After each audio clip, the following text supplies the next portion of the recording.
북한이 오늘 아침 탄도미사일 한 발을 동해상으로 발사했습니다. 오늘은 북한이 지난 2013년 3차 핵실험을 단행한 지 4주년이 되는 날입니다. 네, 3차 핵실험 날짜에 맞춰 탄도미사일 발사 도발을 감행한 것으로 미뤄 핵과 미사일 능력을 과시하기 위한 차원일 수 있다는 것이 군 당국의 분석입니다. 취재기자 연결합니다. 김주환 기자.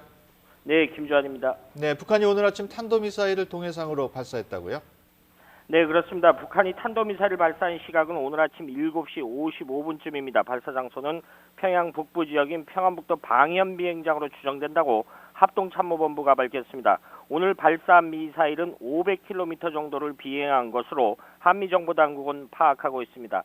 스가 요시히데 일본 관방장관도 북한의 미사일이 동해에 떨어졌지만 일본의 배타적 경제 수역 내는 아니라고 밝혔습니다.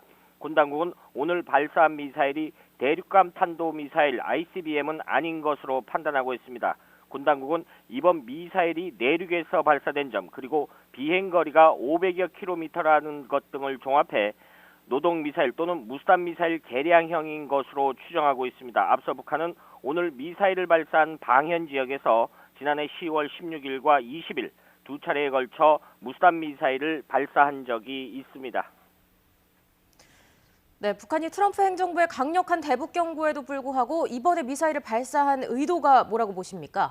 네, 말씀하신 그대로 미국의 신행정부의 대북 강경 기조에 맞대응하겠다는 성격의 무력 시위로 판단된다는 것이 군 당국의 판단입니다. 앞서 북한은 올해 초 임의의 시각, 임의의 장소에서 미사일을 발사하겠다고 수차례 위협한 적이 있습니다. 특히 오늘은 북한이 3차 핵실험을 단행한 지 4주년이 되는 날입니다. 북한은 지난 2013년 2월 12일 3차 핵실험을 단행했는데 오늘 탄도미사일을 발사한 것도 자신들의 핵과 미사일 능력을 과시하기 위한 차원일 수 있다는 것이 군 당국의 평가입니다.